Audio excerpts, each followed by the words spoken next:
qual era a natureza dessa realidade com a qual Marx trabalhava.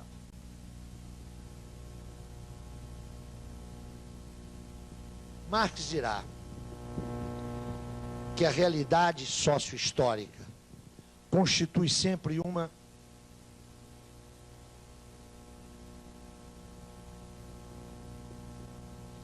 totalidade.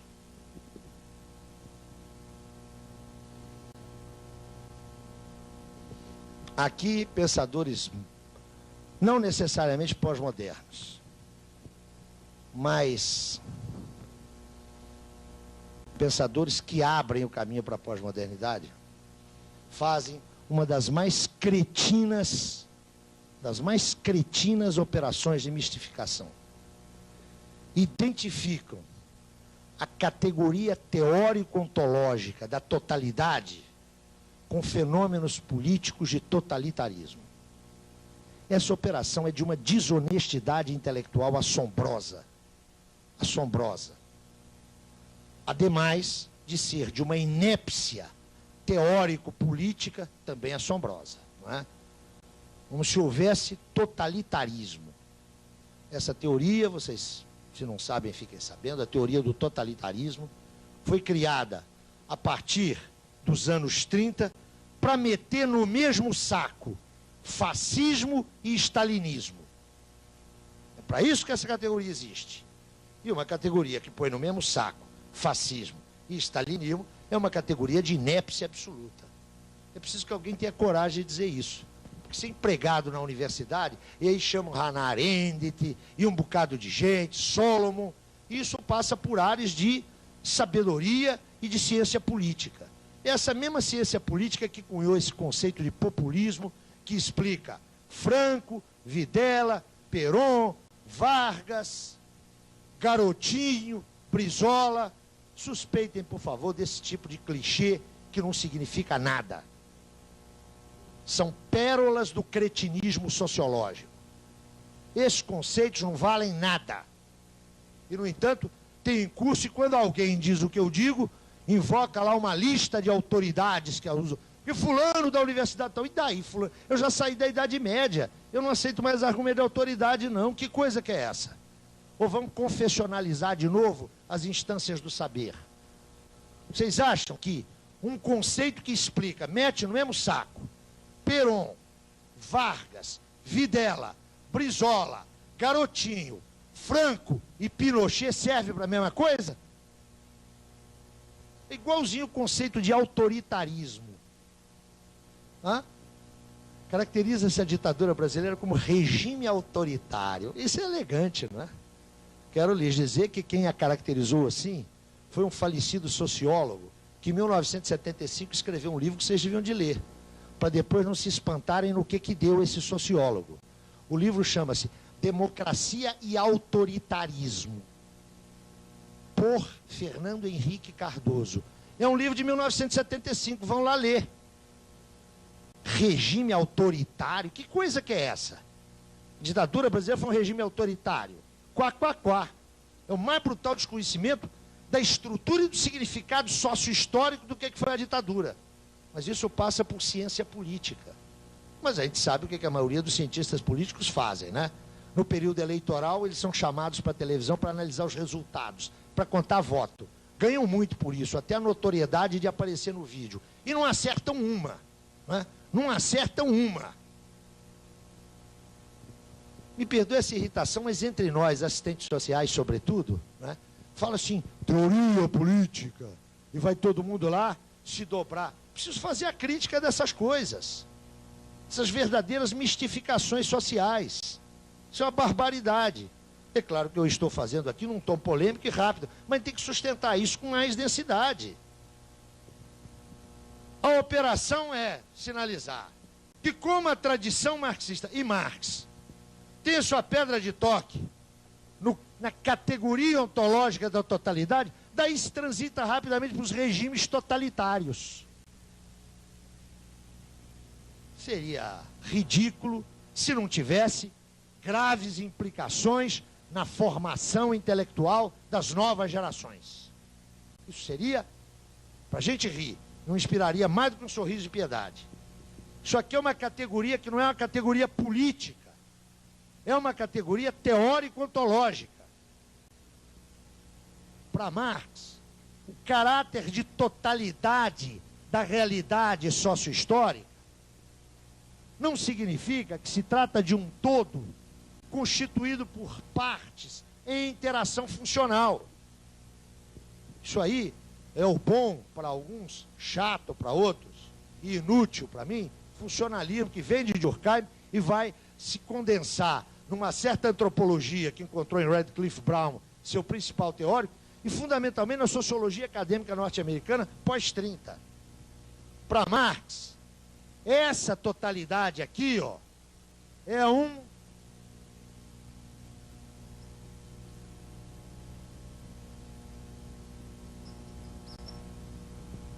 não é um todo constituído de partes, com uma vinculação funcional.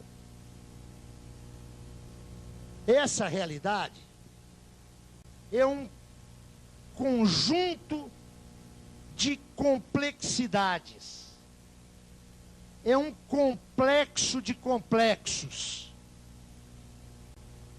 onde a menor unidade constitutiva é ela mesma de extrema complexidade. Eu brincava aqui outro dia falando, né, que está na moda aí em certos âmbitos, o pensamento da complexidade. Cada um come o prato que lhe parece mais apetecível. Isso não tem nenhuma novidade. A concepção de realidade de Marx, isso é formalizado sobretudo por Lukács, mas está lá no Marx, lembra muito a concepção hegeliana da história da filosofia. Hegel caracterizava lá a história da filosofia como um círculo constituído de círculos concêntricos. A realidade social é uma totalidade de máxima complexidade constituída por totalidades não simples, mas de menor complexidade. Não vamos popar a coisa, vamos lá para o grosso, para a explicação do botequim. Não existe sociedade sem indivíduos. Sem indivíduos sociais. A sociedade não é a soma dos indivíduos. A sociedade é o sistema de relações que vincula esses indivíduos. Logo, para Marx, não existe a questão fundante da sociologia acadêmica. A questão fundante da sociologia, lá nos seus pais, era saber o seguinte: quem nasceu primeiro, a galinha ou o ovo? É o indivíduo ou a sociedade? Vocês conhecem as respostas existentes. Para Durkheim não tem dúvida nenhuma. Supremacia do coletivo, do social, sobre o individual. E tem gente que acha que essa é a resposta de Marx. Que em Marx há uma dominância do social sobre o individual. Onde é que está escrito isso? Marx começa o texto de 57 dizendo claramente o seguinte: não tem que discutir quem nasceu primeiro, a galinha ou o ovo, essa pergunta é inepta. Só existem indivíduos em sociedade. A menor unidade social, ó, é o indivíduo. Ô coisinha simples o indivíduo social, hein? Não é? A gente nem precisa de Freud, não. Essa unidade social, que é a unidade social básica, é de extrema complexidade. Mas os indivíduos não estão soltos por aí, né? Eles estão numa coisa chamada família. Seja a família de origem, seja a família de constituição. Ou algumas famílias de constituição, né? Para os mais democratas. A complexidade da família é a soma da complexidade dos indivíduos que a compõem, uma ova. Na ótica de Marx, isso aqui é uma outra configuração. E as famílias não estão perdidas aí. Elas compõem classes sociais. E no interior das classes, diferentes franjas, faixas, camadas. Olha a complexidade das classes sociais.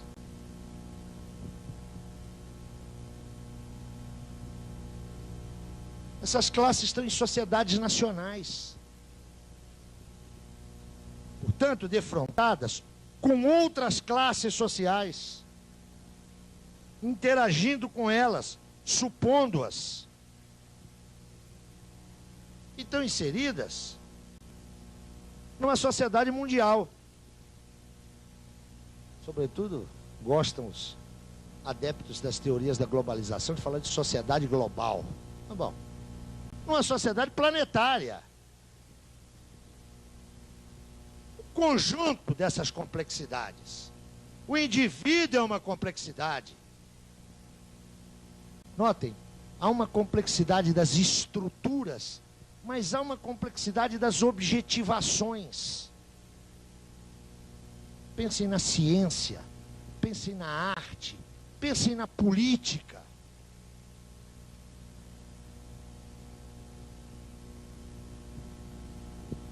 Eu quero duas coisinhas de vocês.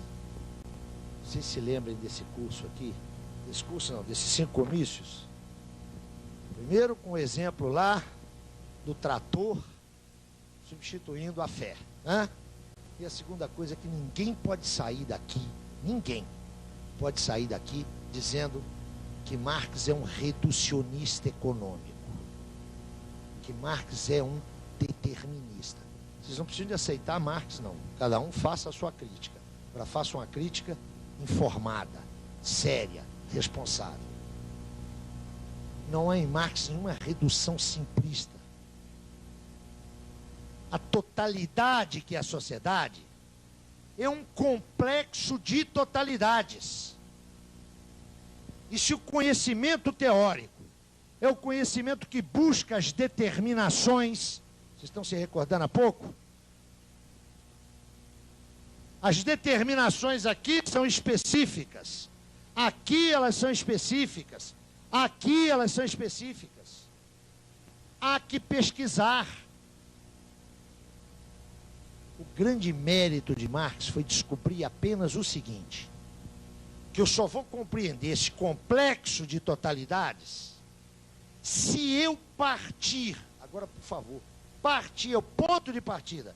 Se eu partir da análise do modo de produção da vida social.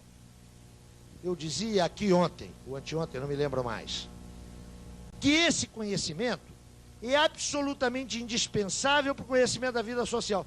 Mas ele não me dá o conhecimento da vida social.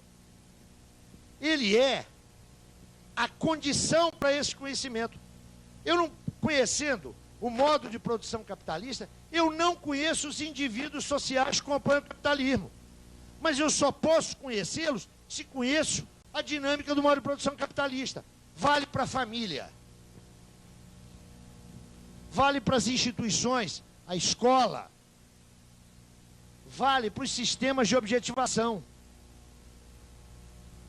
Dá para perceber a dificuldade dessa pesquisa? Como é que essa pesquisa exige um pesquisador informado, um pesquisador responsável? Mas prossigamos.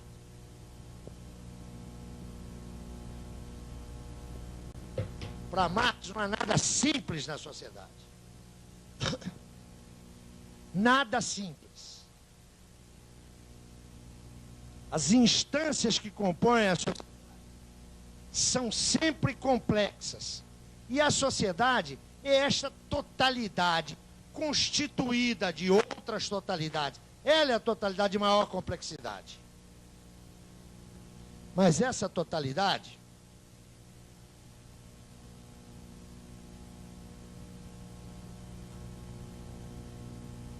não é um caos. Ontem eu falava, ou anteontem, aqui ou no café, que era um sistema. E alguém se coçou. Porque a ideia de sistema, de relações sistema, está muito vinculado a certas derivações do estrutural funcionalismo. Isso é uma tolice. A conquista do pensamento da modernidade é compreender que a realidade é um sistema de relações. O problema está na natureza dessas relações, na natureza da dinâmica desse sistema. Para Marx, essas totalidades de menor complexidade, elas não têm uma relação episódica, aleatória, casual entre elas. Essa totalidade é uma totalidade articulada. Ela é articulada. Lembro, para que não haja nenhuma similitude com as concepções estruturalistas, que para um pensador, por exemplo, como Parsons, a sociedade se organiza através de articulações entre sistemas. Pensem no sistema da personalidade, o sistema da cultura e o sistema social. Aqui, essa articulação é uma articulação que não é só histórica. Ela é uma articulação que exige do pesquisador identificar entre as totalidades aquelas ou aquela que ontologicamente constitui o momento da determinação. Essa articulação aqui, ó, significa que entre essas complexidades, mais exatamente, entre essas totalidades que constituem o complexo de complexo que é a sociedade, entre elas vigem relações de subordinação, mas também de coordenação. O que Marx descobriu é que nesse complexo de complexos, que é a sociedade burguesa, o momento ontologicamente determinante é aquele da produção material da vida social. É por isso que Marx começa por ali. Mas atenção, isso não é um dado para todo o sempre. Caberá a pesquisa, caberá a investigação verificar sempre sistematicamente como se articulam essas totalidades. E não tem receita prévia para isso. E é a investigação que pode determinar isso. Vou dar um exemplo banal. Ao tempo de Marx, as esferas de comunicação social eram muito pouco ponderáveis. No capitalismo do início do século XXI. É a mesma coisa que tem ao tempo de Marx? Todas as indicações fáticas apontam que não. Há que estudar isso. O sujeito que lê o Capital para explicar o capitalismo do ano de 2002, eu já disse aqui, vai ter uma explicação extremamente insuficiente. É preciso estar atento para as modificações nessa articulação aqui. Trata-se, portanto, para Marx, de uma totalidade constituída de totalidades de menor complexidade, não mais simples, que se apresentam articuladas, mas, sobretudo, se apresentam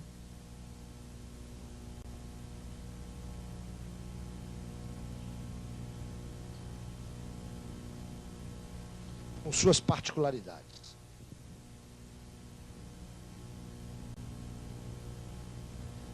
As totalidades que constituem a totalidade social não podem ser equalizadas na análise. Elas têm particularidades.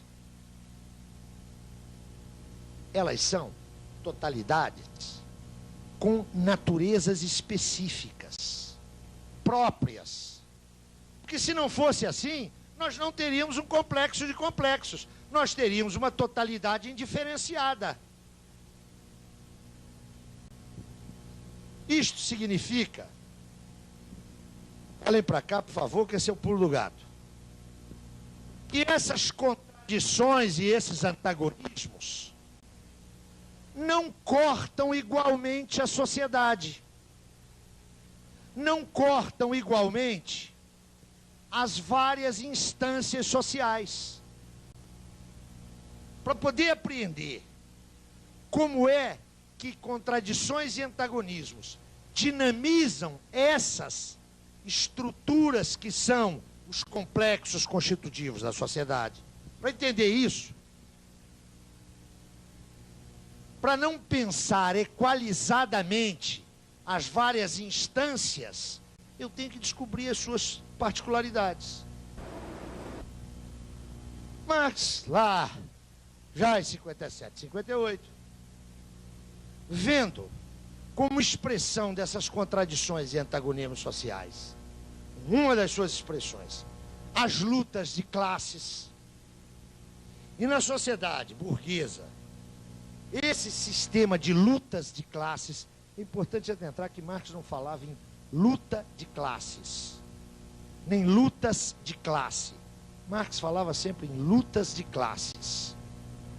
Na ordem burguesa, as fundamentais dessas lutas se desenvolvem entre burguesia e proletariado. Marx diz, olha, essa daí é uma força motriz da história. Tudo bem, é uma força motriz da história. Como é que passa a luta de classe na fábrica? Na fábrica, aqui, ó, onde classicamente se produz o valor, é aqui, ó, que se cria a riqueza. A luta de classe aqui toma que forma? É saber quem é que vai ficar com o pedaço maior do excedente. Essa luta passa por onde? Pelo acordo da jornada de trabalho, e é essa que praticamente decide tudo, não é? Por que a classe operária sempre brigou pela redução da jornada? Não é porque ela é preguiçosa. Porque ela sabe que quanto mais ela reduzir o seu tempo de trabalho lá, ela tem a possibilidade de reduzir o tempo do trabalho excedente. Aqui, ó, a luta é saber quem é que vai controlar o excedente.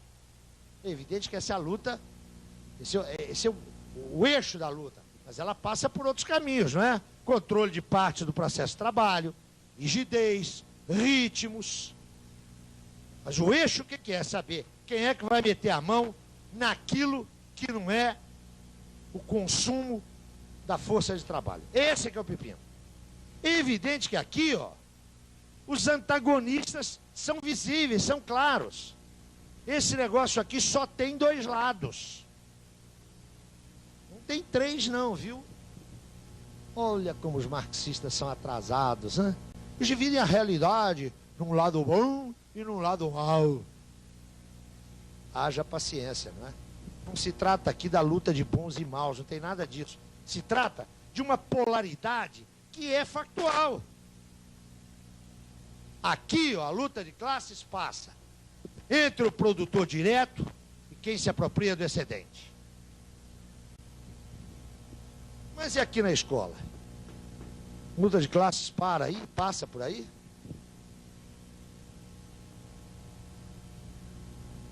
Se Marx tem razão, passa. Mas como é que passa? Não sei se vocês já protagonizaram isso. Eu estou há muitos anos na universidade, desde estudante, né? No meu tempo, a luta de classes passava por um certo segmento, que aliás hoje até ocupa altos postos no Executivo Federal, passava entre opressores e oprimidos. Opressores eram os professores e estudantes eram os oprimidos. Estou cansado de ver isso no processo, no falso processo de democratização da Universidade Brasileira. Eu sou contra a eleição direta de reitor com voto universal. Eu sou Zé Paulo Neto, RGM 271.207 SSPMG. Sou contra. Aí vem a garotada da esquerdalha, bota a mão na cintura, né? Normalmente aquela minha cabeludona, com aquele vestido hindu, e diz assim para mim, mas que coisa! Você quer eleição direta para presidente da República e não quer a mesma coisa para reitor. É isso mesmo, minha filha. Porque em instância eu escolho um presidente da República pela sua representatividade social e pelo seu programa político. Universidade não é sociedade, não é partido político. Aqui, ó, a mediação é a disputa pelos sistemas de excedente. Aqui, ó, a mediação é outra. É o saber, é o conhecimento. Então a luta de classe não pode passar aqui do mesmo jeito que passa ali. Aqui, ó, a luta de classes não passa entre opressores e oprimidos, entre exploradores e explorados. Aqui ela passa pela direção social do conhecimento. É outra coisa. Sabe por que ela passa por aí? Porque essa instância aqui tem particularidade. A particularidade dela, o que é? É a preservação, revisão e ampliação do estoque de conhecimentos. Neguinho, das grandes empresas, quer eleição direta mesmo para reitor, porque tem que prometer um bocado de coisa para as várias corporações que operam aqui dentro, depois não tem dinheiro, aí transforma a universidade num balcão de projeto. E quem é que compra projeto da universidade? É o português ali da esquina que vende bacalhau? Não, é a Ródia, é a Shell, é a Telemar. E aí está a garotada toda satisfeita, elegemos o reitor diretamente. A luta aqui passa pela direção social do conhecimento. Logo, a luta de classes aqui passa por condutos que não são os daqui. E nessa coisa aqui chamada família? Passa ou não passa a luta de classe? Claro que passa. Ela é constitutiva das famílias. Eu sempre digo em todos os cursos que eu dou, façam uma análise no lugar onde vocês vivem do entrelaçamento das famílias. Eu, numa palestra que fiz aqui, repetia aquele troço do Tancredo Neves em 85, né? Às beiras do colégio eleitoral, seus assessores preocupadíssimos com o que ia acontecer, e o Tancredo tranquilão. Ministro, o que está acontecendo é o seguinte: das 50 famílias que controlam o Brasil, 30 estão comigo. É isso mesmo. Sabe onde é que passa a luta de classe aqui, ó? Na constituição da família. Aqui em Recife eu não sei, porque eu conheço muito oligarca e aristocrata nordestino que transita por espaços democráticos. Mas em São Paulo e no Rio de Janeiro, a minha filha, eu tenho uma filha de 27 anos, belíssima. Freud também explica isso, né?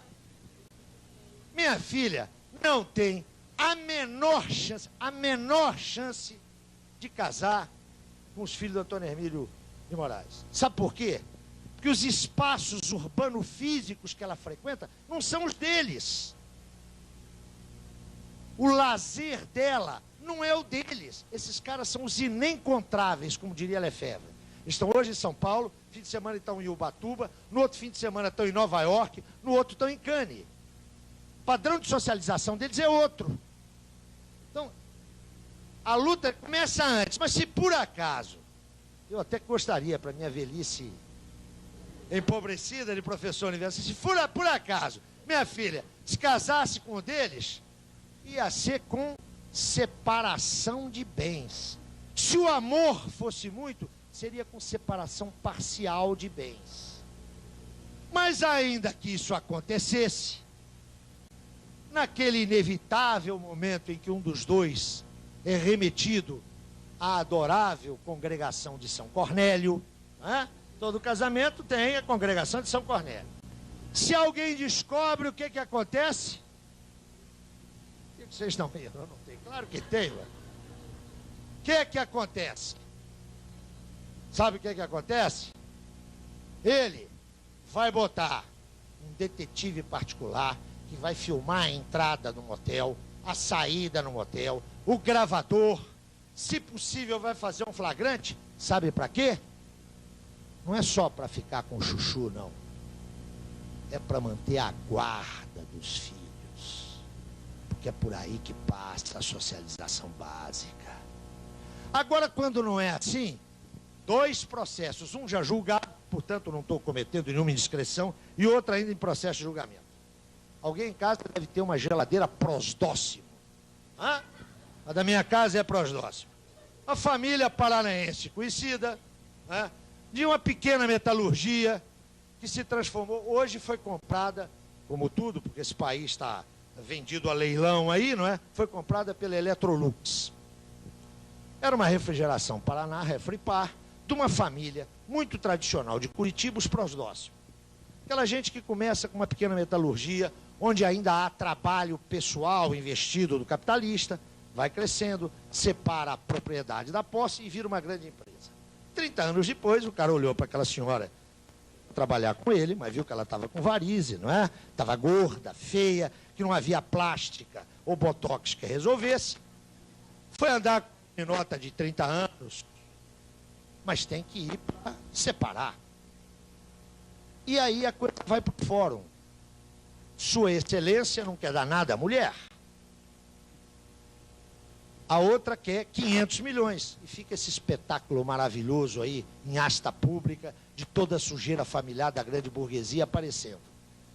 O outro caso, conhecidíssimo, é o do senhor Johnny Saad. O cara chama João mesmo, mas como ele é Saad, contraparente do Adhemar de Barros, a Rede Bandeirantes, né? Não sei se vocês sabem, todo mundo diz que o Adhemar de Barros é ladrão. Aliás, ele mesmo dizia, rouba, mas faz. Ora, o genro dele, o João José Saad, ou João Jorge Saad, morreu há pouco tempo como benemérito da telecomunicação brasileira. Quer dizer, o sogro é ladrão, mas ele construiu lá, no Morumbi, os seus estudos. Ele é um homem honrado e certíssimo, deve ser, eu suponho, não tenho prova nenhuma em contrário. O filho dele casou-se com uma perrapada e está há 4 anos brigando no Fórum de Pinheiros. Passa por aí a partilha da propriedade. Mas é óbvio que a luta de classe aqui, ó, porque essa é uma instância de socialização, onde o meio homogêneo é o tal afeto, aquilo que a gente chama de amor e outras coisas iguais, ela não passa do mesmo jeito que passa aqui e ali. Aqui, ó, passa o controle da socialização dos filhos e o caminho da herança. Se eu não levar em conta particularidade disso aqui, disso aqui, disso aqui, eu acho que a luta de classe passa do mesmo jeito do conjunto da sociedade. É evidente que Marx não tem nada a ver com isso.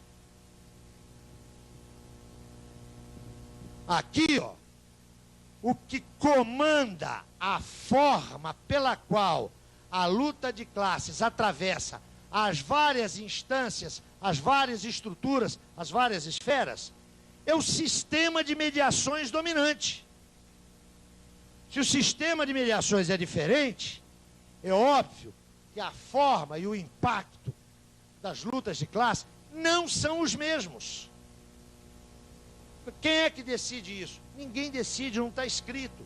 Tem que estudar, tem que pesquisar, tem que encontrar as categorias, ou seja, os traços constitutivos do fenômeno social real.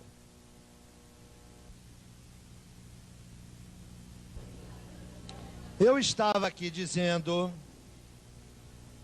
acerca da concepção de realidade histórico-social de Marx. Se trata de uma totalidade articulada, uma totalidade estruturada, que não é uma totalidade amorfa, etc. E é nesse marco que a gente pode pensar, eu diria, o que é fundamental na perspectiva teórico-metodológica de Marx.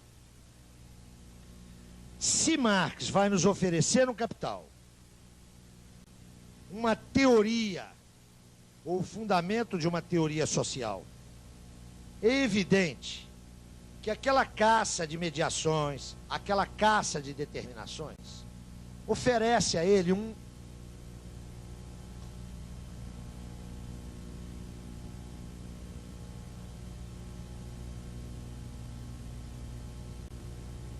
um arsenal categorial, um elenco, um universo de categorias, sobre as quais, antes de prosseguir, eu queria chamar a atenção de vocês. Falávamos aqui, já mencionamos isso antes, daqueles manuais de marxismo, não é? Daqueles conceitos elementares. Eu insisti um pouco que aquilo não vale nada. É claro que num encontro tão rápido como esse, o palestrante, se é um provocador, e a coisa que eu mais gosto de fazer é provocação, no meio do caminho a gente vive soltando farpas, não é? Eu não tenho nada contra os manuais. Creio, inclusive, que bons manuais são extremamente importantes como uma forma de acessar qualquer universo teórico. Isso não vale só para Marx, não. Bons manuais, e existem bons manuais, eles são boas formas de entrada nos complexos teóricos. O problema está em que, frequentemente, os manuais deixam de ser pontos de partida e se constituem pontos de chegada. Por que eu estou dizendo isso? Porque quando se fala em marxismo, quando se fala em materialismo dialético, materialismo histórico, vem sempre um conjuntozinho de meia dúzia de categorias que passam a funcionar como eles dizem de catuaba composta, né? Serve para tudo. Então, quando a gente pensa em Marx, pensa em quê? Classe, Estado, relações de produção, forças produtivas, lutas de classe, capital, capital constante, capital variável.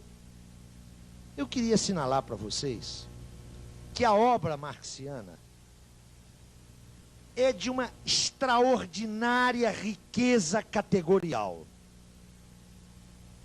E não podia ser diferente.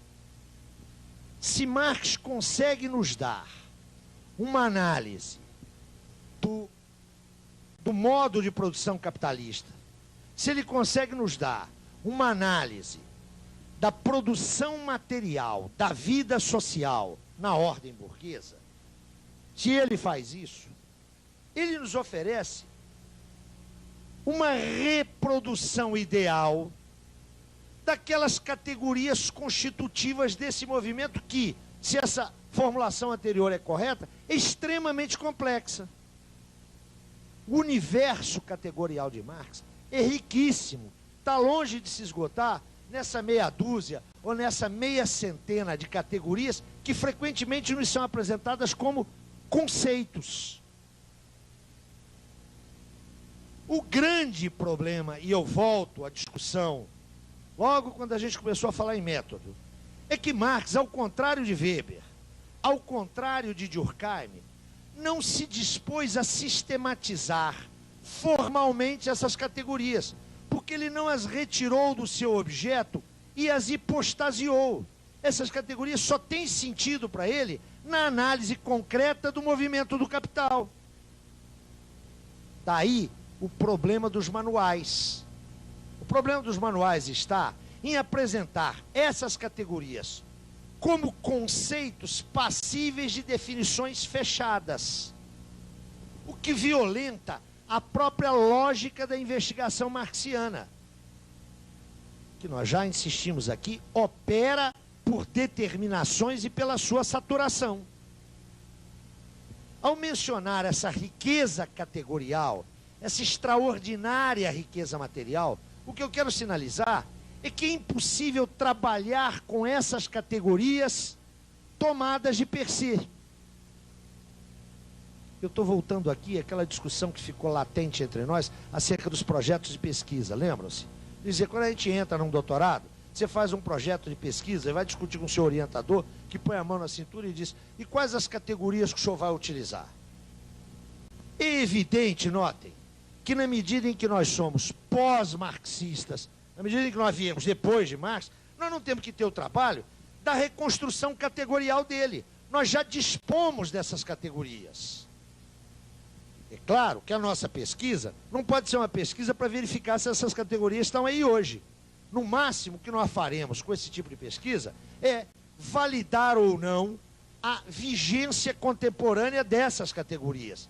Agora, a pesquisa se faz para fazer o conhecimento avançar e não para reduplicar, ainda que a transmissão de conhecimento seja uma função fundamental da universidade, mas não pode ser a única. A função do pesquisador não é refundar o conhecimento já alcançado. Trata-se de ampliar o estoque crítico. Com isso, o que eu quero dizer? Que esse arsenal de categorias de Marx é absolutamente fundamental para o pesquisador. Mas o pesquisador não tem que enfiar essas categorias debaixo do braço e começar a aplicá-las aos seus recortes, que não são os objetos de Marx. Essas categorias, elas só têm funcionalidade heurística, só têm capacidade de desvendar, de nos ajudar a compreender o real, se elas forem utilizadas considerando-se todo o circuito analítico onde elas aparecem. De alguma maneira, a discussão que ontem se esboçou aqui acerca, com a intervenção de Ana, acerca de trabalho produtivo e trabalho improdutivo. Essa discussão só tem sentido, só adquire sentido, no marco maior, onde o problema adquire significação teórica. Como é que eu me aproprio desse arsenal categorial? Não é abrindo um dicionário de termos marxistas. Alguns são extremamente úteis. Penso no dicionário do Labicat, penso no dicionário do Pottermore. São dicionários importantes, mas eu não posso trabalhar com essas categorias tal como elas aparecem ali formuladas. Aquelas são indicações, inclusive, bibliográficas. Na verdade, eu só acesso essas categorias se eu acesso a análise marxiana. Vamos ver se eu me faço entender. Essa categoria aqui, ó.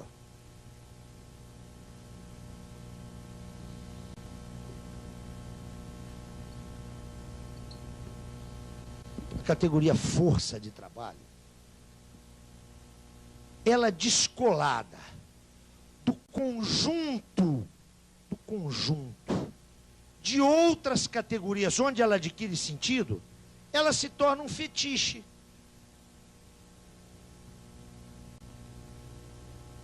As categorias marxianas são auto-implicadas.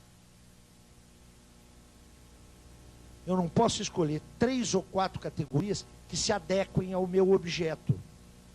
Eu tenho que pensar o meu objeto no circuito social.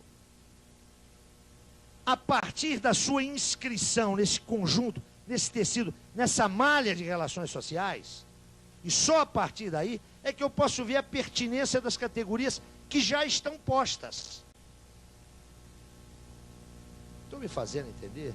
É que eu acho isso muito complicado, eu acho que isso não é fácil, não. O que eu estou tentando sinalizar aqui são 2 coisas. As categorias não são externas ao objeto. Isso já foi visto desde ontem. Eu estou querendo sinalizar outra coisa além dessa. E, atenção, isso só vale para Marx, isso não vale para Weber, não vale para Durkheim, não vale para outras tradições intelectuais, só vale aqui. Não basta ter a clareza de que elas são traços constitutivos do objeto, que eu devo arrancá-las do objeto. É preciso ter a clareza de que a sua utilização hoje, quando elas já estão, digamos, formalizadas, eu já tenho as categorias constitutivas essenciais do movimento capital. Não tenho todas, porque há novidades. Esse movimento está em curso, não está esgotado. A cada desenvolvimento da ordem do capital, novas determinações aparecem. A pesquisa tem que buscá-las. A investigação tem que localizá-las.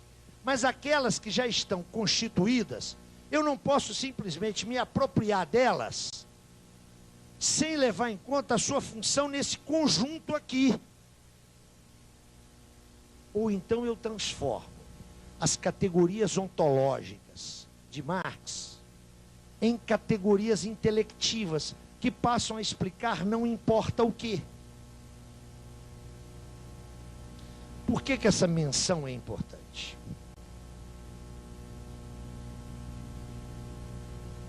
Porque há três categorias, que são as categorias nucleares, as categorias que fundam esse arsenal, que fundam esse elenco categorial.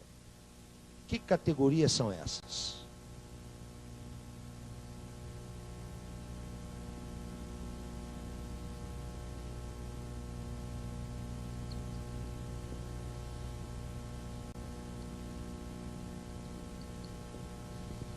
São 3.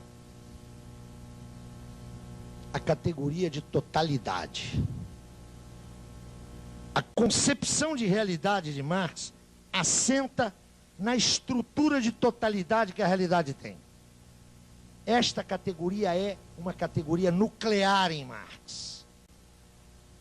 Mas ela perde qualquer sentido se ela não estiver imediatamente vinculada à categoria de contradição. Sem a contradição, as totalidades são mortas. O que dinamiza as totalidades é o sistema de contradições que elas necessariamente portam. Mais exatamente, essas totalidades são constituídas por sistemas de contradição. Mas totalidade e contradição só tem sentido com a categoria de mediação. Não for a mediação, as totalidades, movidas por suas contradições, pareceriam e se apresentariam como totalidades indiferenciadas. Elas são diferenciadas. A realidade é uma totalidade unitária, mas não é uma totalidade identitária. Unidade é unidade de diverso, é unidade de diferente. Não há unidade entre idênticos. Precisamente porque a totalidade concreta é contraditória e unitária, a dinamicidade posta pelos sistemas de contradição perpassa diferencialmente os diversos elementos dessa unidade. Por isso, a categoria de mediação é outra categoria nuclear da arquitetura categorial de Marx. Não se trata de três categorias para expressar o fundamento do sistema categorial de Marx. O sistema categorial de Marx, que é o sistema das categorias operantes no movimento do capital, é impensável se o tempo todo elas não estão parametradas e perpassadas por essas três categorias. Nesse sentido, essas são as categorias nucleares da teoria marxiana. Essas são as categorias nucleares.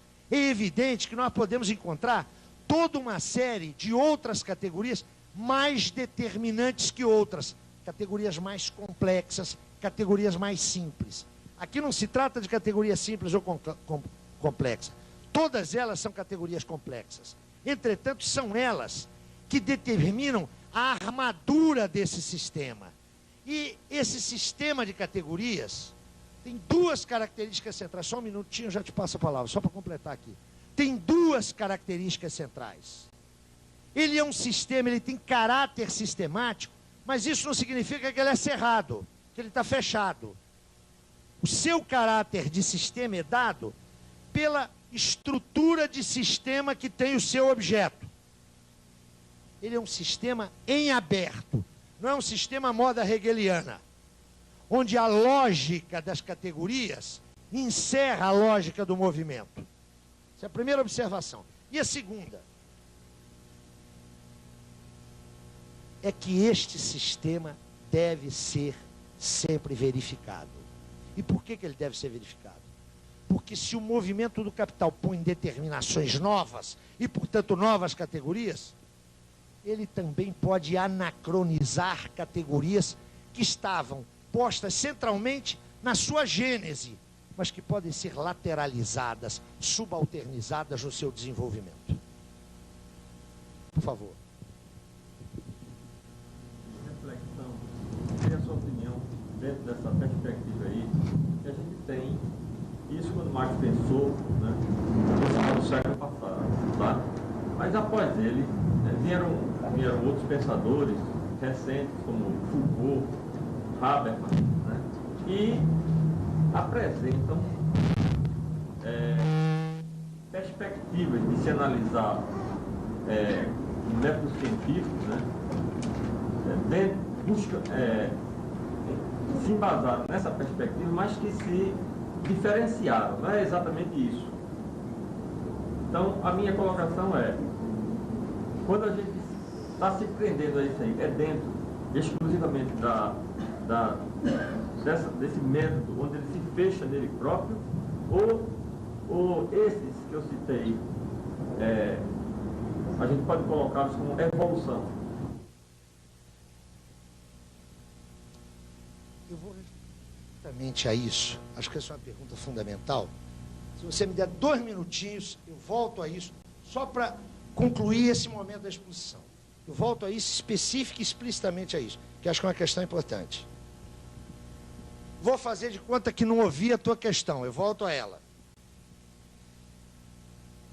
Essa riqueza categorial advém da riqueza do objeto. No fim das contas, o que Marx nos deu? Depois que ele chegou a isso, foi lá estudar, de novo, lembra-se, ponto de chegada e ponto de partida, o que Marx nos deu? Lembre-se, por favor, daquela observação de ontem de inacabada e inacabável.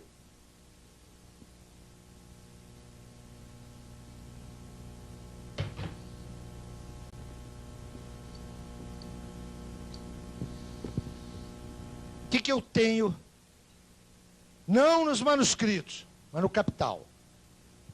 Eu tenho, primeiro,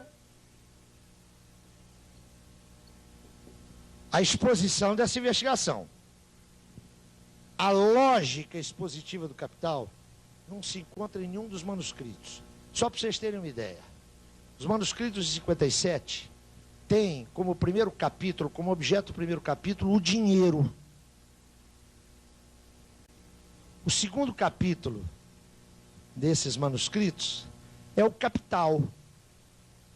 Quando eu vou pegar a estrutura expositiva lá do Capital, nós vamos ver que não tem nada disso, né? A discussão começa, fundamentalmente, em torno de valor e trabalho. Por quê? Porque a exposição tem uma lógica diferente da investigação.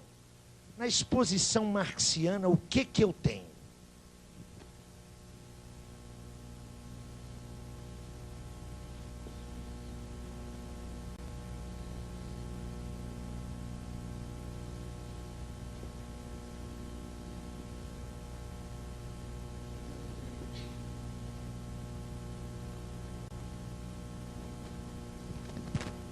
Que eu tenho como teoria, como reprodução ideal, o movimento do capital. Não é o movimento do capital sempre. É o movimento do capital na ordem burguesa. Mas nós sabemos que o capital precede a ordem burguesa. Há todo um conjunto de categorias que precede a ordem burguesa. O mercado não é característica da ordem burguesa. A existência de dinheiro não é característica da ordem burguesa. A existência de capital não é característica da ordem burguesa. A ordem burguesa retoma todos esses elementos e os rearticula numa forma societal que é absolutamente nova com relação ao passado. Se há uma coisa em que é necessário insistir sempre, é na radical novidade histórica da ordem burguesa. O que Marx nos deu, como teoria, é o movimento do capital na ordem burguesa, e num momento determinado da sua evolução. Atenção. Só para dar um exemplo desse movimento, desse momento determinado. Vocês sabem que Marx morre em 1883.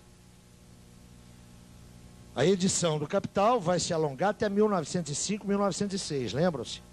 O Capital 4, que depois se autonomiza como História da Teoria das Mais-Valias, da mais-valia, é de 1905, 1906.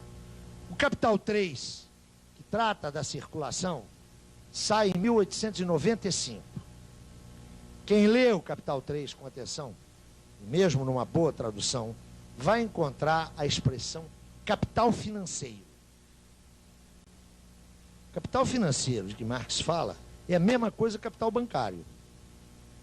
Não tem nada a ver com o capital financeiro contemporâneo.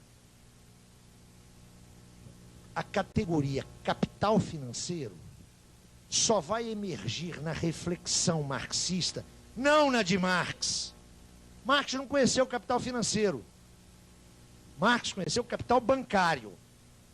Quando ele está morrendo, está começando a surgir um novo processo no âmbito da acumulação capitalista. Um processo de monopolização que a médio prazo vai levar a a emergência de uma curiosa figura econômica, que é a fusão do capital bancário com o capital industrial.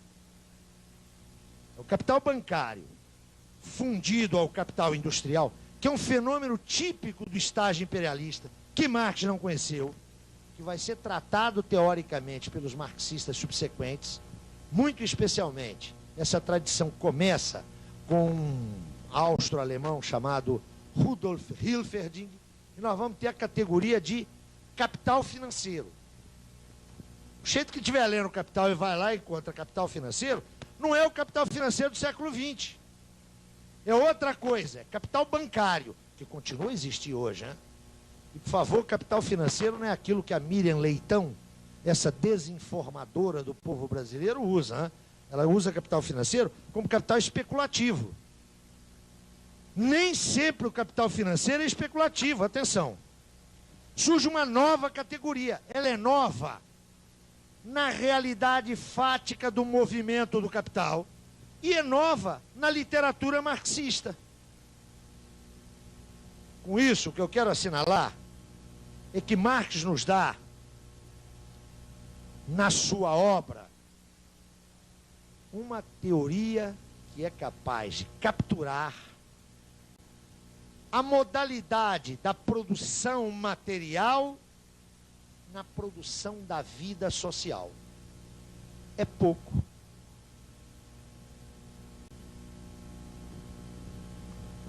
Que coisa engraçada, né? Fazer essa caminhada toda para chegar e dizer, é pouco. É pouco.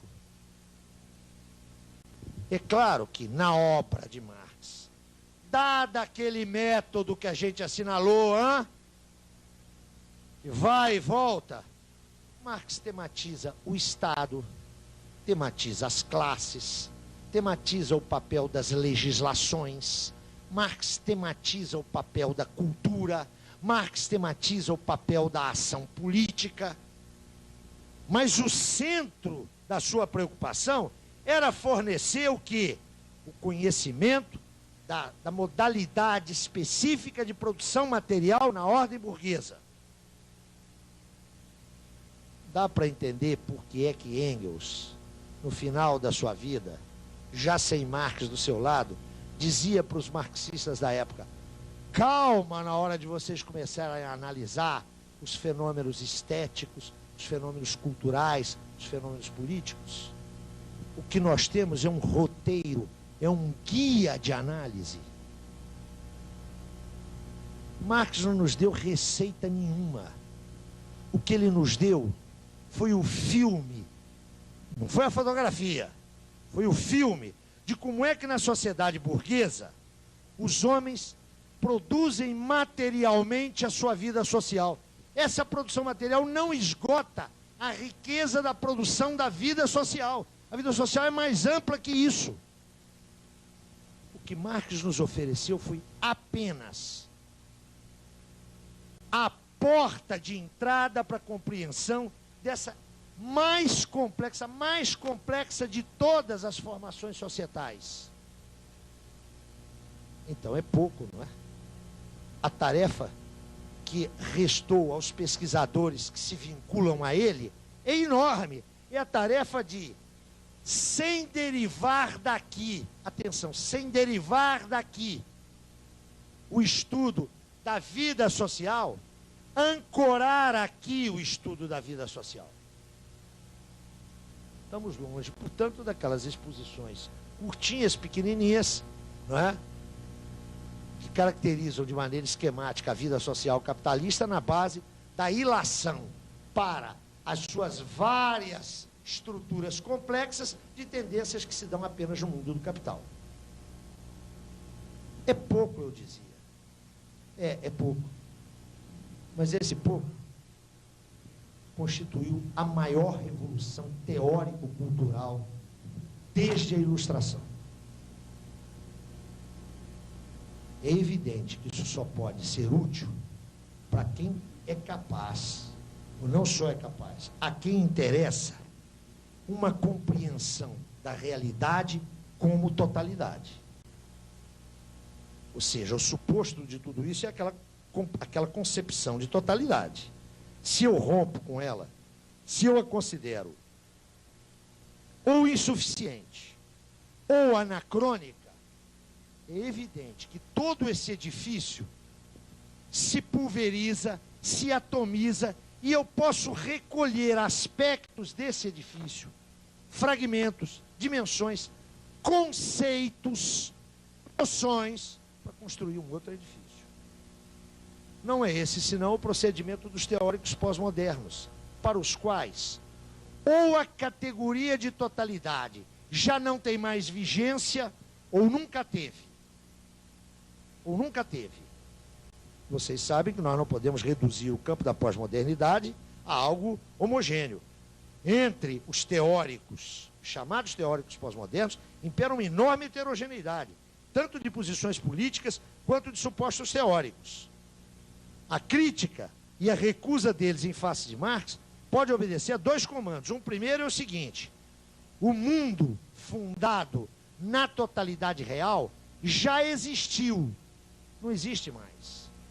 O paradigma marxiano funcionou para o século XIX e para parte do século XX. Não funciona agora, porque a realidade agora não tem mais o caráter de totalidade. Ou então pode obedecer a um outro comando. É de que a concepção da totalidade, desde a sua gênese, foi uma concepção falaciosa, uma concepção artificiosa, que não respondia à realidade. A realidade sempre teria sido fragmentária, caótica, um sistema de desconexões.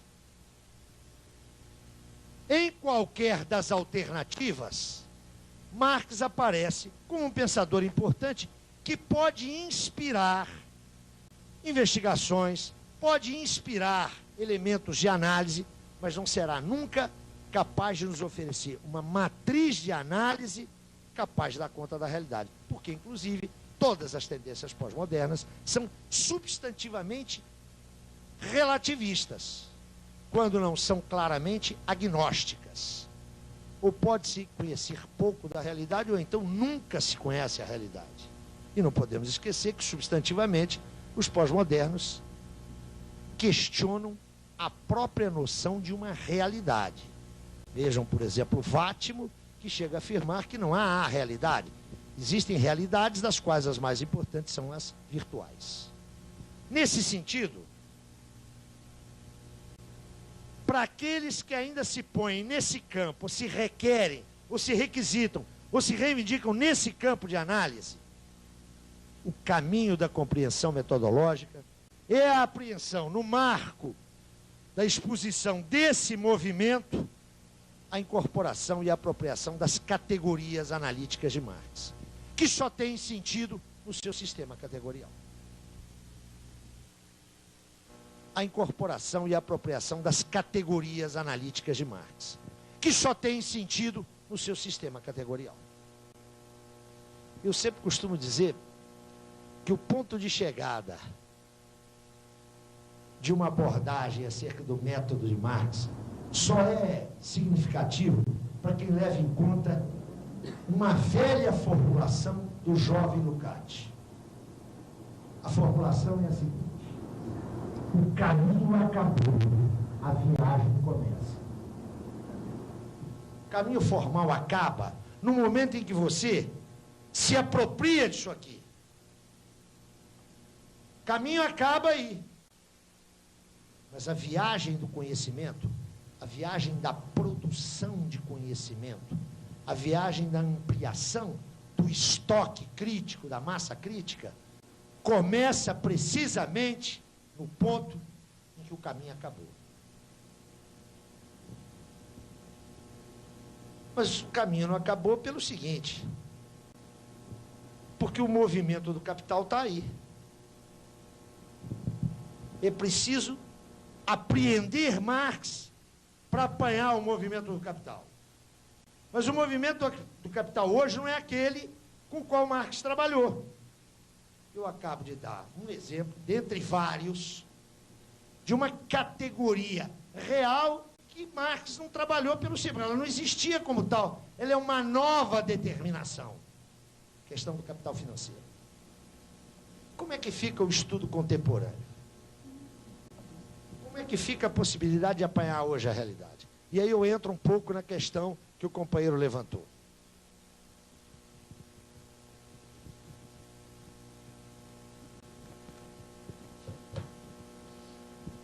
Com quem Marx conversou no seu tempo? Trocando em miúdos, quem Marx leu? Não leu marxista, não é? Não havia.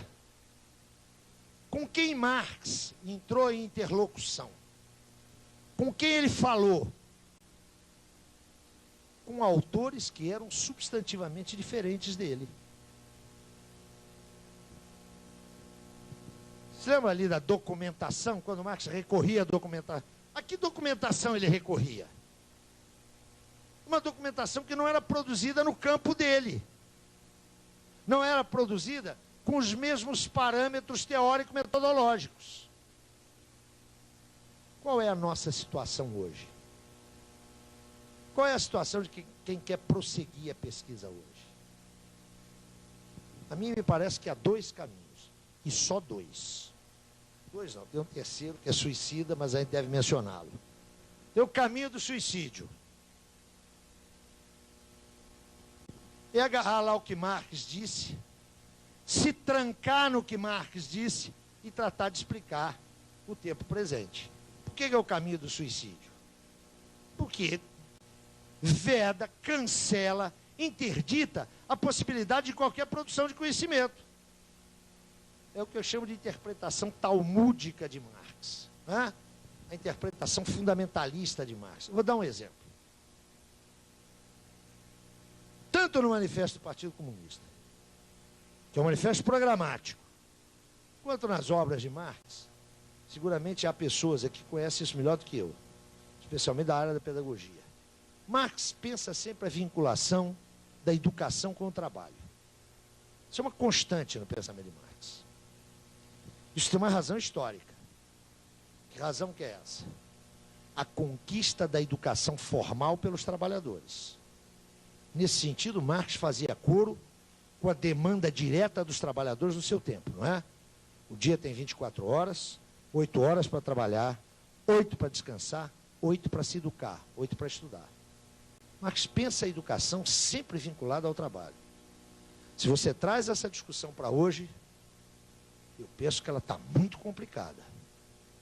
É muito difícil você sustentar isso, né? Na verdade, o que nós queremos hoje é uma extensão máxima do tempo de não trabalho. Isso não significa que você não tenha uma educação que esteja socialmente orientada para a valorização do trabalho. Atenção, não é isso. Mas em Marx há frequentemente uma identificação forte da educação orientada para o trabalho com uma orientação que combine atividades de trabalho. Eu, pessoalmente, estou convencido que isso é uma maluquice.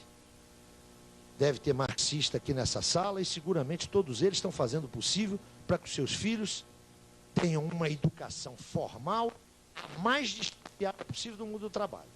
Para ser consequente, o marxista que está de acordo com aquelas coisas lá deve pegar o seu menino, botar de manhã na escola e de tarde na jardinagem pública. Eu acho que esse troço é complicado. Estou dando um exemplo banal. Um exemplo banal. Há toda uma série de marcas do pensamento marxiano que são marcas do seu tempo. E não são marcas limitadoras, não, que eram extremamente progressistas naquele momento. Mas que o acúmulo histórico-social mostrou que hoje não tem pertinência. O caminho do suicídio é ter uma visão fundamentalista de Marx. Há um outro caminho, que é o caminho do que eu chamo de, com ironia, porque eu vejo que a ironia não funciona muito aqui, hein? Fiz umas ironias lá naquele meu papo com os estudantes e foi uma tragédia.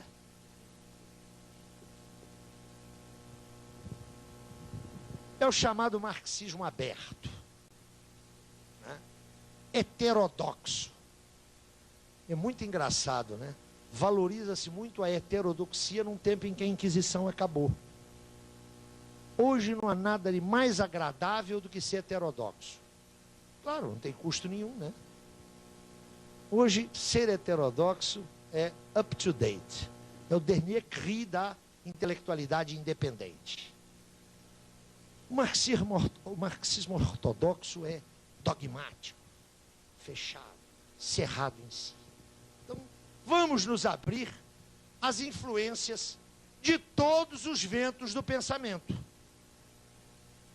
Esse marxismo aberto é aquele que, em face, por exemplo, de um Habermas, me diz o seguinte: eu não tenho um tratamento exaustivo na tradição marxista daquilo que Habermas chama de razão comunicativa. Não tenho. Isso é verdade? É verdade. Ora, já que eu não tenho, e Habermas é um pensador indiscutivelmente do espectro político progressista, que todo mundo sabe que é, Habermas é um democrata, embora tenha sido, em 68, um dos caucionadores da ideia de fascismo de esquerda, né? Não sei se vocês sabem disso. Em 68 explode a crise universitária e aquele libertário, que era o Adorno, chama a polícia para os estudantes. Habermas, sem fazer uma defesa explícita de Adorno, diz que naquele momento havia um fascismo de esquerda. Eu acho isso, no mínimo, complicado.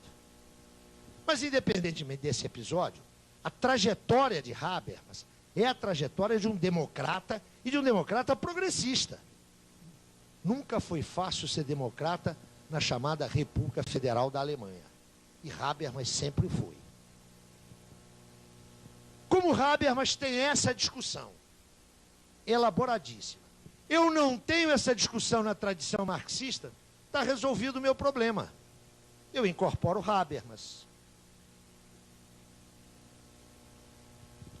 Não há na tradição marxista, pelo menos eu não conheço, a gente tem que levar em conta aí a minha ignorância, uma discussão sobre os universos concentracionários, suas lógicas específicas.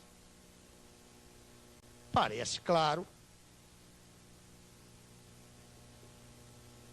que Foucault tem uma contribuição a esse respeito. Como eu não tenho isso na tradição marxista, eu incorporo. Eu não tenho uma discussão específica sobre a cultura do espetáculo. A tradição marxista não enfrentou como tal, pelo menos até final dos anos 50, princípios dos anos 60, hoje isso já existe, é preciso situar isso historicamente. Eu não tinha uma elaboração marcada sobre a indústria do lazer e a cultura do espetáculo. Eu vou lá no Guy Debord, ele me dá isso. Eu posso multiplicar isso. O resultado disso aqui é uma salada eclética que atende a todos os gostos. Eu diria que essa é a moda contemporânea acadêmica, universitária. É aquela perigosa lógica que orienta um personagem de Molière, Monsieur Jourdain. Je prends mon bien ou je le trouve. Eu apoio aquilo que me interessa onde eu o encontro. Do ponto de vista da elaboração teórica, isso apresenta os maiores problemas. Uma incorporação acrítica, e a crítica aqui, atenção, é naquele sentido lá original, dos fundamentos. É uma incorporação acrítica que conduz a vários estratos de naturezas teóricas e epistemológicas, às vezes até excludentes. Não são apenas diferentes, são excludentes. Penso que, se esse aqui é o caminho do suicídio, esse aqui é o do sucesso imediato e prático, mas que não conduz a uma ampliação, em absoluto, não conduz a uma ampliação de massa crítica de forma sistemática e coerente. Mas atenção, tem um suposto aqui no que eu estou falando. O suposto que eu estou falando é que a elaboração teórica e a prática das análises devem possuir congruência, devem estar integradas. Esse é um suposto que nem todas as proposições teóricas põem. É um suposto, por exemplo, alheio à preocupação pós-moderna. Então, o que para mim é um problema, para o pós-moderno aparece como uma solução. Penso que esse caminho aqui, que conduz ao ecletismo, é um péssimo caminho teórico. Há uma terceira solução, que não é uma solução de meio termo, hein? Atenção, é outra solução.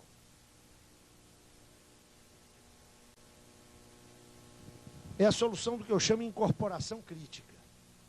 Comecei dizendo que Marx lia quem? Marx não lia os seus iguais. Marx lia não só os diferentes, mas os seus antagonistas. Notem, não só os diferentes, mas os seus antagonistas. Eu estou convencido, eu, Zé Paulo, estou convencido. Agora veja, a questão que você me põe é uma questão que eu não posso responder, eu não posso até fundamentar teoricamente a resposta, mas não é uma resposta consensual, nem mesmo na tradição marxista. Depende da tua interpretação de Marx. Eu estou convencido, Debord eu não direi, eu estou convencido que Habermas é um grande pensador. Estou convencido que Foucault é um pensador representativo. Preciso observar bem como é que eu estou caracterizando aqui. Habermas é um grande pensador.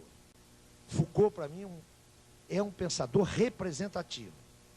Até porque não tem um Foucault só, né? Tem vários.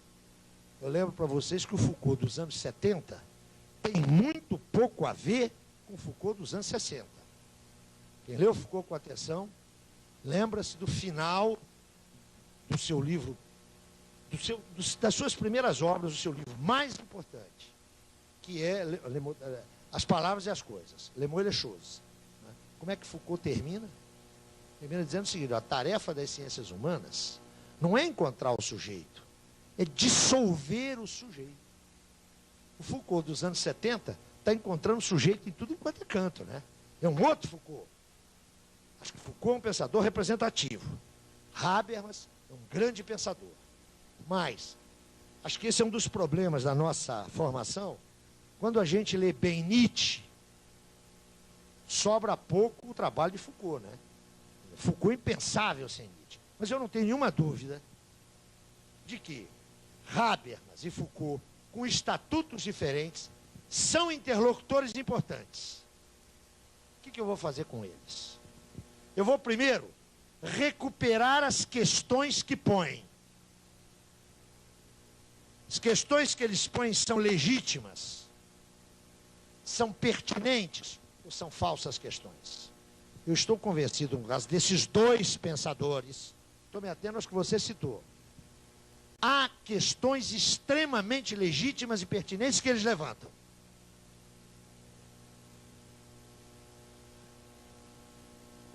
Reconhecida a pertinência e a legitimidade das questões, me cabe incorporá-las. Outra coisa é incorporar as respostas que eles dão. Aqui, ó, olha aí para cá, se incorporam as questões e as soluções dadas. Aqui se incorporam as questões e eu devo procurar respondê-las com os recursos heurísticos que eu tiver. Se não tiver, eu tenho que criá-los. Não se trata de incorporar as suas respostas. Não sei se me faço entender. Isso implica o quê? Um diálogo constante com esses pensadores, mas, ao mesmo tempo, uma crítica constante às soluções e mesmo às questões. Pode ocorrer... Deixa eu ver se eu não vou dizer nenhuma besteira aqui agora, tem que pensar um pouco. Quantas questões, eu não tenho dúvida nenhuma. Desses dois pensadores, eles colocam questões pertinentes.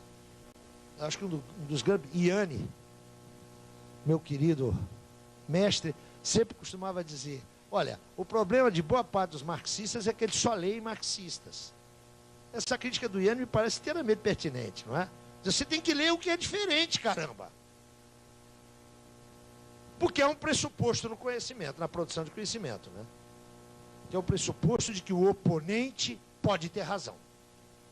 Se você fecha isso, se você acha que o seu oponente ou o seu diferente, a partida não tem razão, aí não há discussão teórica.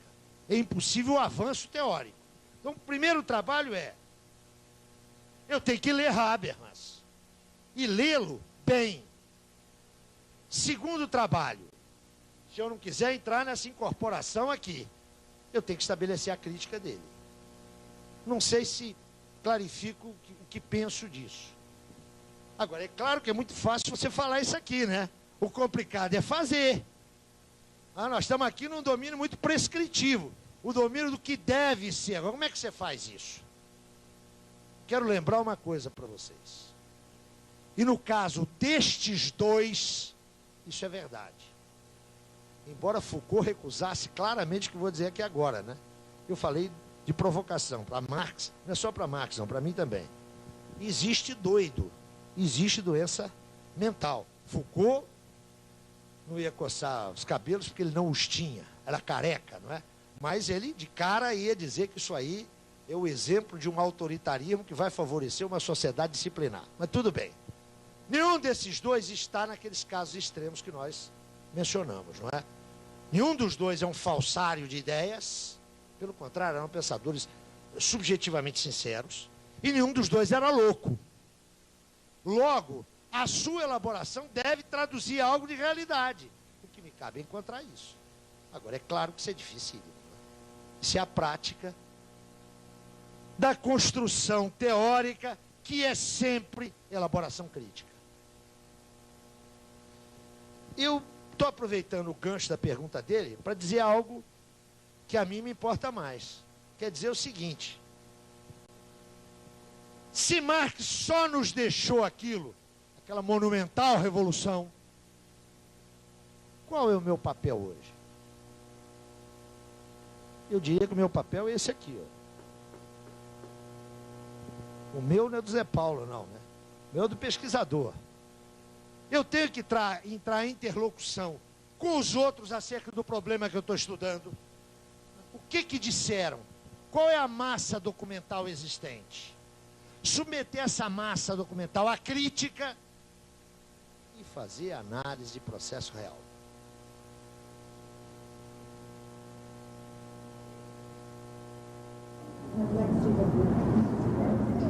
Olha, eu acho que são pensadores de nível muito diferente. Eu acho que é complicado a gente fazer uma lista pelo seguinte: em Habermas você tem um pensador sistemático, no sentido de construção sistemática. No segundo Foucault, que é o qual eu estou me atento aqui, essa preocupação não existe. Nesse sentido, eu estou convencido, inclusive, que Foucault, e essa é a interpretação contestável, mas Foucault abre claramente o caminho aí para os pós-modernos. Bourdieu é uma outra tradição, né?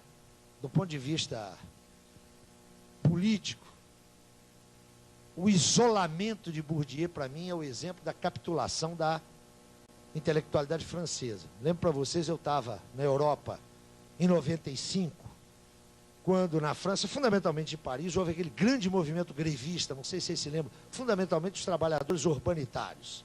Paris parou, o pessoal teve que andar de bicicleta. O único intelectual que estava solidário ao movimento dos trabalhadores era Bourdieu. Alain Touraine, o teórico dos movimentos sociais, devia estar jantando em algum palácio presidencial, né? Bourdieu estava lá, brigando, intervindo, trabalhando.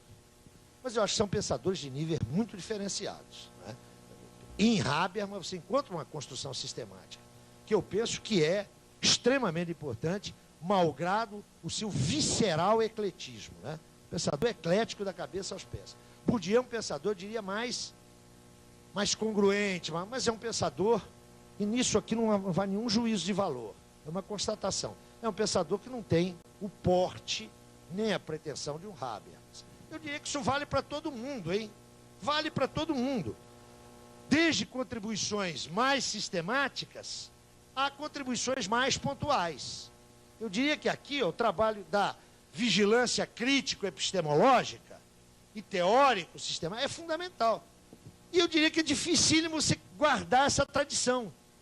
Porque essa tradição demanda um rigor e demanda um compromisso de coerência teórica, que eu diria que é cada vez menos favorecido no mundo contemporâneo. A propósito disso, eu queria fazer uma última consideração.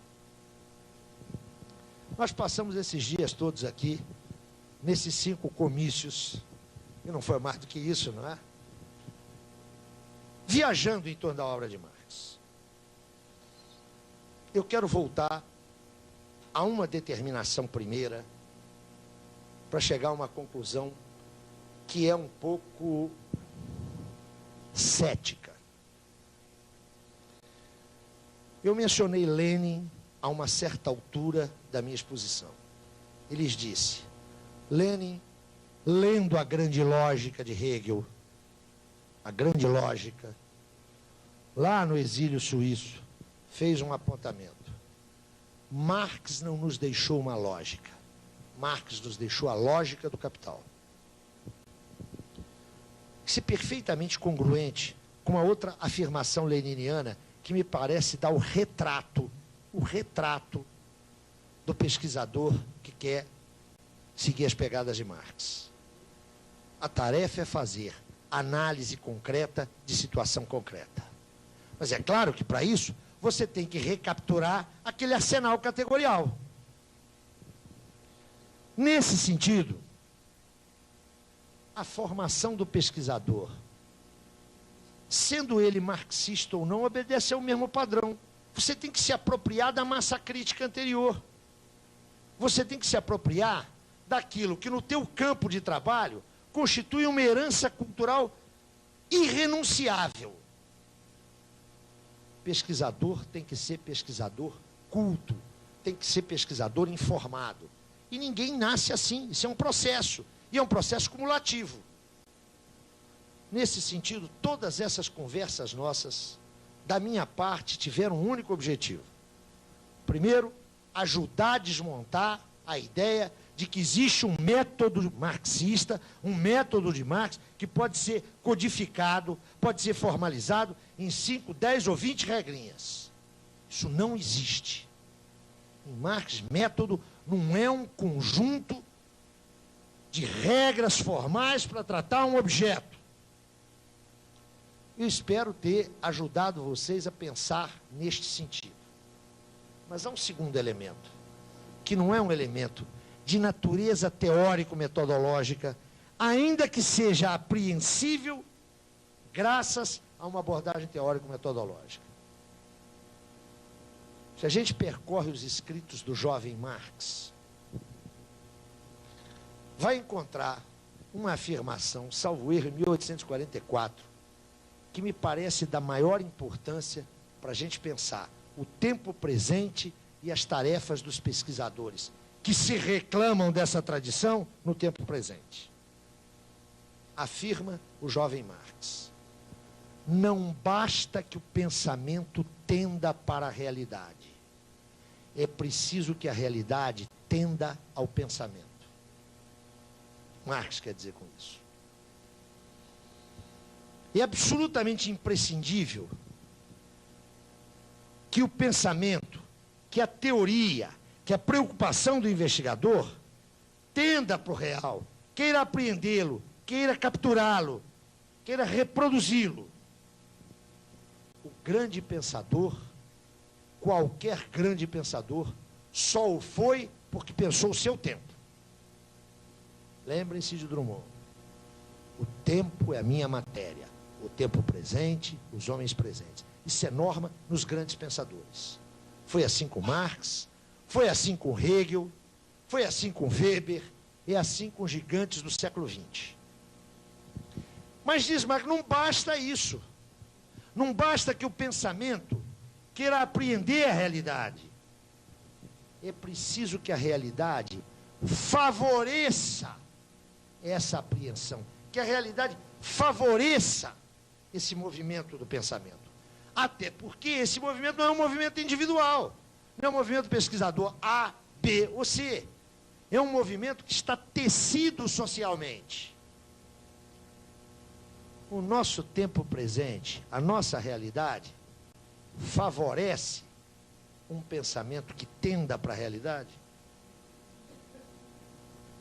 Eu posso estar enganado, mas a quadra histórica que se inaugura a partir dos anos 70, e notem, em todos os quadrantes. Eu brinquei muito aqui com a queda do muro, vocês lembram? Só o muro caiu, estou convencido, caiu para o lado errado. Caiu em cima de mim, mas caiu. Do outro lado do muro, as condições também não eram as mais adequadas para a pesquisa do real. Não cabe aqui uma aproximação crítica sequer sumária ao que foi o chamado socialismo real, o mal chamado socialismo real. Mas nos dois lados do muro se privilegiava, por razões de natureza econômico-política, se privilegiava um conhecimento que requer apenas um movimento prático mental. De um lado ou do outro, e agora já não tem outro lado, é num lado só, se privilegia o quê?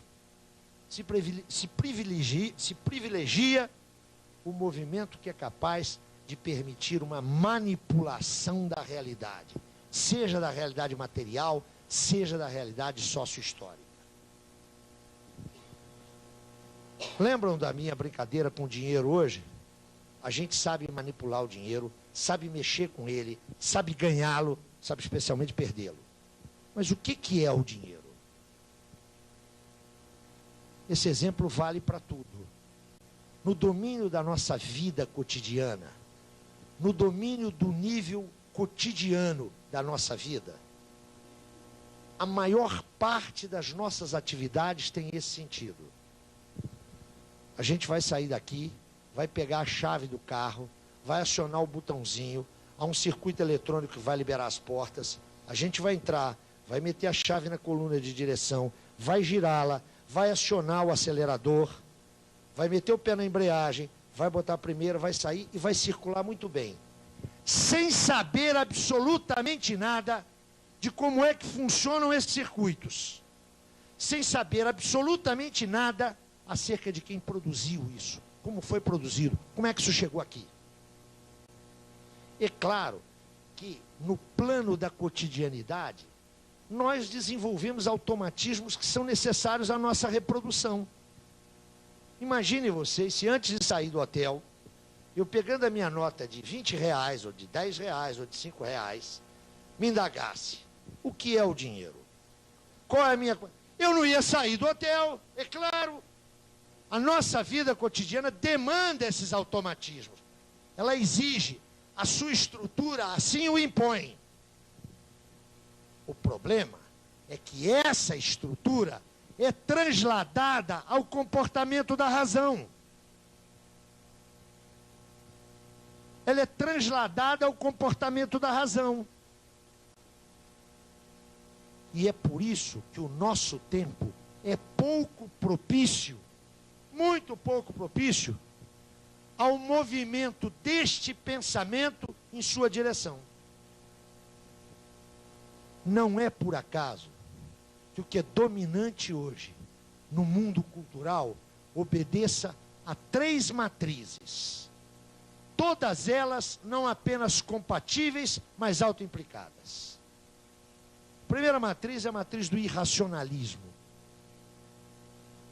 O mundo é incompreensível, a razão é um policial que me reprime, eu tenho que liberar os meus sentidos, eu tenho que liberar a minha naturalidade e coisas que tais.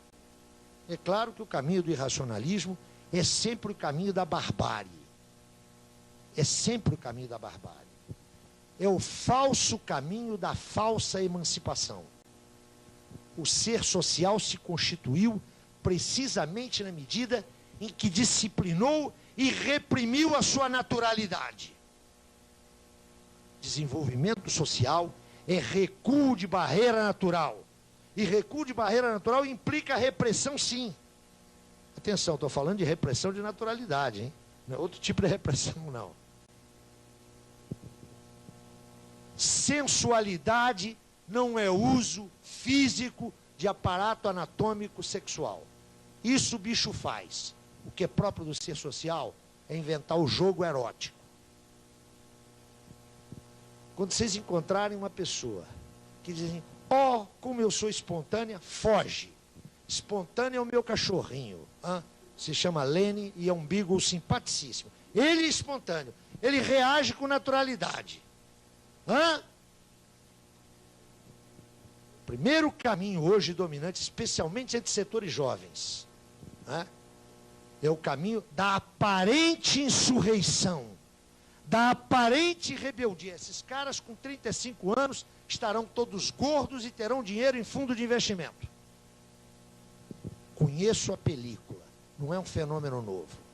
Conheço bem o filme e os personagens. Adequa-se aqui um verso de Drummond. É sempre o mesmo engano no outro retrato. Esse caminho do irracionalismo é o caminho que leva diretamente à barbárie. Mas ele, pelo seu claro irracionalismo, não permite a gestão dessa ordem. O Antônio Hermílio de Moraes não decide a alocação dos seus investimentos consultando búzios, nem olhando pirâmide, nem fazendo mapa astral. Há uma racionalidade limitada, uma racionalidade formal, sem a qual você não gere nem reproduz essa ordem. E ela é perfeitamente compatível com esse racionalismo. Eu estou cansado de ver analista de mercado de capital, embora todos eles sejam comentadores de jornais, mas aqueles que são mais sérios, estou cansado de vê-los trabalhar exaustivamente com projeções, informações de política internacional, análise e balanço. E na sexta-feira de noite, pegaram o seu carro com a sua mulher vestidos de branco, subirem lá para o alto da Boa Vista e torcer pescoço de galinha preta. Há uma perfeita compatibilidade entre esse racionalismo generalizado e um racionalismo formal de caráter neopositivista, radicalmente antiontológico, que supõe que a sociedade é um sistema de signos e que ela pode ser não apenas semiologizada, mas enquadrada em projeções de modelos. Quando não é o irracionalismo descarado que domina o nosso quadro cultural, é esse racionalismo de gabinete, de prancheta, de projeção cibernética, de constituição por infovias, e que é perfeitamente compatível com, no fim de semana, a regressão ao irracionalismo.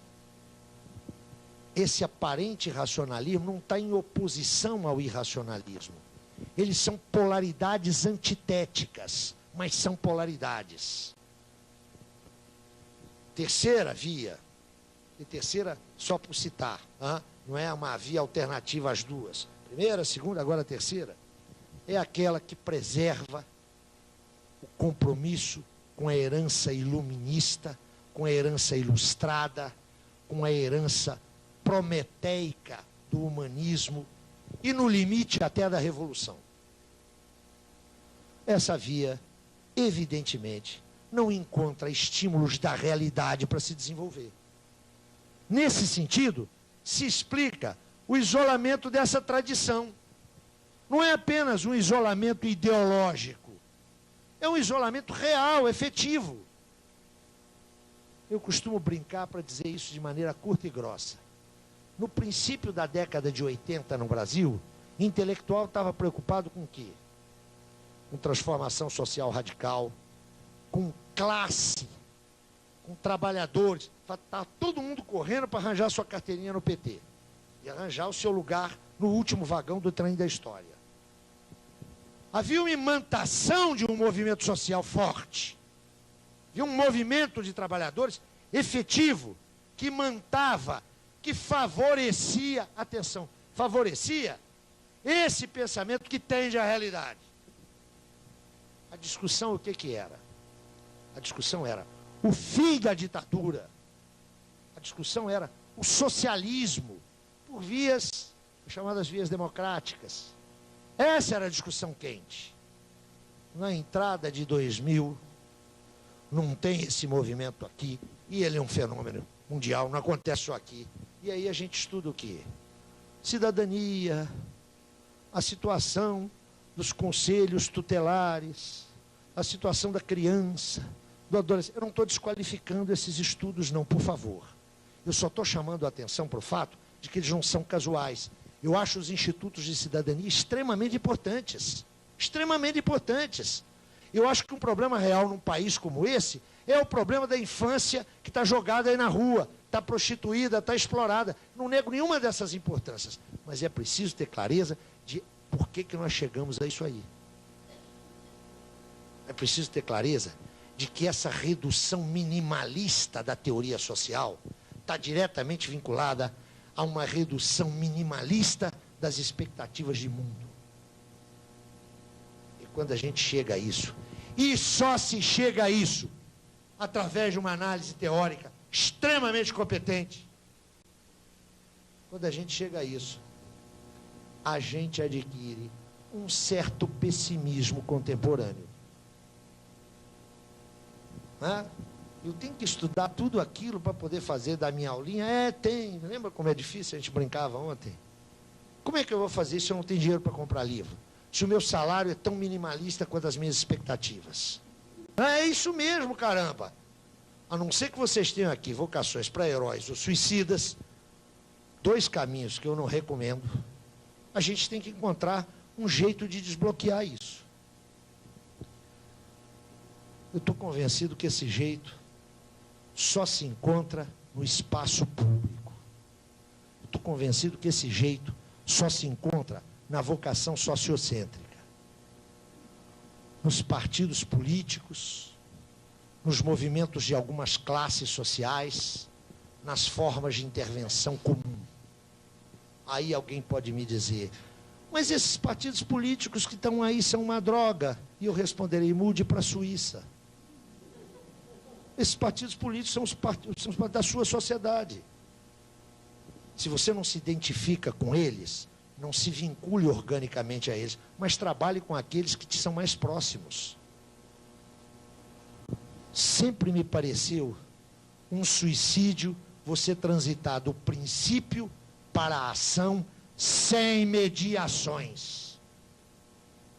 Ontem eu não, almoçava com um grupo de companheiros, mais que alunos, companheiros, embora tenham sido minhas alunas, e uma delas me dizia, mas você não fala em comunismo. Não fala em comunismo. Para que eu preciso falar em comunismo? Eu quero ganhar aqui a compreensão para um método de pesquisa. Dele não deriva uma ação política. Ele tem implicações políticas, mas dele não deriva uma ação política. Quem faz política com princípio está condenado ao isolamento. Como não tem nesse país nenhum partido que expresse os interesses de vanguarda históricos da classe operária, eu não vou fazer nada. Não vou votar no Lula, não vou votar no Zé Serra, porque eles não expressam o meu programa teórico. Nós não estamos discutindo a direção da academia nem do conhecimento.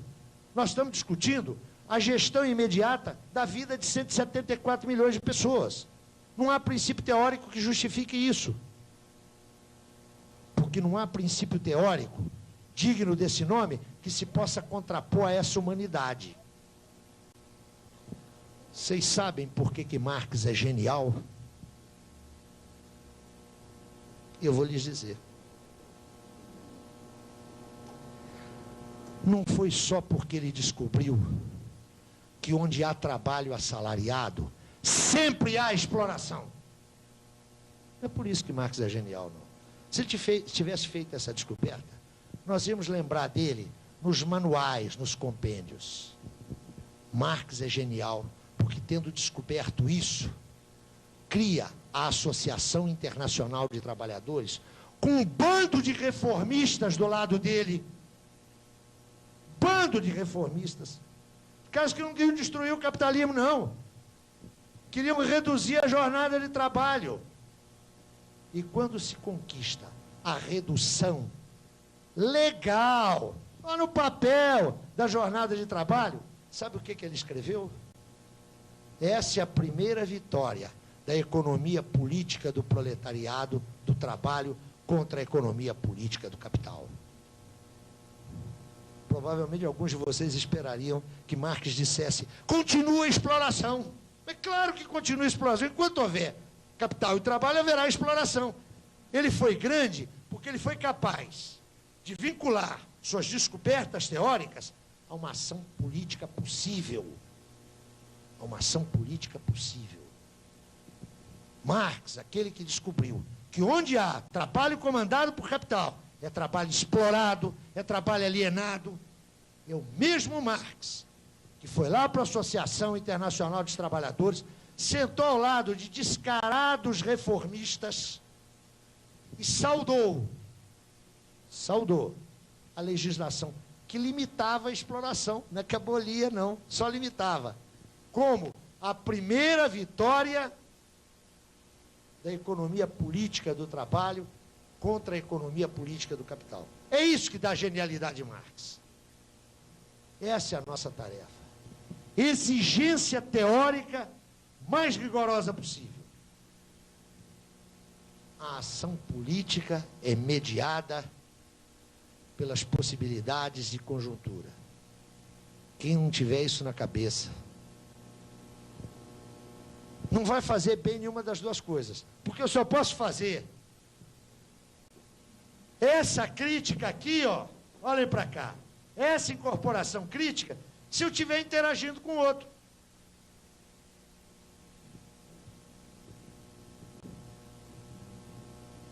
Tão bom dizer isso aqui, né? Fazer esse negócio é que são elas. A pessoa que me colocava esse problema ontem no almoço, e que eu conheço bem, seguramente me indagaria diante disso. E qual é o limite entre a concessão e a unidade? Difícil. Frequentemente uma política de unidade leva à concessão. Vocês se lembram lá da ideologia do entrismo que eu mencionava ontem? Esse é um risco de sempre. Mas a vida, a atividade política, sempre, a vida é um risco. E é um risco maravilhoso. Eu posso falar porque eu sou mais velho que vocês todos. Nisso aí eu tenho experiência. Né? Esse risco é um risco maravilhoso. Ele é mais rico e mais fascinante que qualquer teoria. É mais fascinante esse risco até que essa teoria. Mas ele deixa de ser fascinante e passa a ser esplendoroso se ele é pensado com essa teoria. Mas essa é uma experiência que cada um de nós tem que ter sozinho. E embora a vida seja social, a sua inferência na particularidade do indivíduo singular é sempre uma conquista individual, sempre. Também aqui, a viagem acaba e o caminho começa. É sempre assim. Isso é lá na teoria, é aqui na escola, é aqui na saída agora, onde eu vou dizer para vocês, caramba, são 1h30, eu viajo daqui a pouco, onde eu vou dizer para vocês que eu queria agradecer a oportunidade que a coordenação de pós-graduação do Rio de Janeiro e daqui de Pernambuco, porque é um convênio entre duas baronesas do serviço social, uma está sentadinha, caladinha lá atrás, que é a minha chefe, é a doutora Nobuko Kameyama. O serviço social é o matriarcado mais rigoroso. A outra baronesa está aqui, que é a Ana. Eu queria agradecer as duas que articularam esse... Palmas para as duas. Mas queria agradecer, sobretudo, a vocês que penaram aqui todos esses dias. E queria lhes pedir 3 desculpas. Que não são desculpas demagógicas nem formais de fim de festa, não. Muita gente queria conversar comigo, aproveitando a oportunidade de uma indicação bibliográfica, uma opinião, e frequentemente uma piruada, né? O professor universitário o que faz é piruar, né? E eu não tive tempo, atendi algumas pessoas com muita rapidez, espero que não tenha sido rispidez. Queria dizer que a coordenação aqui, institucionalmente, tem forma de me localizar, tem o meu e-mail. Eu não vou dizer para vocês que eu respondo, porque abrir esse mecanismo, para mim, é uma dificuldade, né? Quando eu não tenho alguém do meu lado para dizer, olha, abre essa porcaria, mas quando eu abro, eu normalmente abro uma vez por mês, eu costumo responder. Quero dizer que eu estou à disposição de vocês para a gente conversar, mas a primeira desculpa era da rapidez disso. A segunda desculpa, e eu peço que vocês considerem isso, eu vim preparado para encontrar um grupo de 30 pessoas para fazer pequenas exposições e a gente discutir inclusive documento. É um pouco mais de 30 pessoas que há aqui. Então eu tenho clareza de que eu tratei certos pontos à machadada. Eu tenho clareza disso. Mas foi uma opção que fizemos aqui, discutindo inclusive com a coordenadora daqui. De qualquer maneira, a bibliografia sugerida dá a vocês elementos para avançar. Eu até vou me propor a fazer o seguinte, eu vou mandar, semana que vem, aqui para a coordenação, uma bibliografia de referência. Cobrem, por favor, da professora Ana. Eu vou mandar uns 30...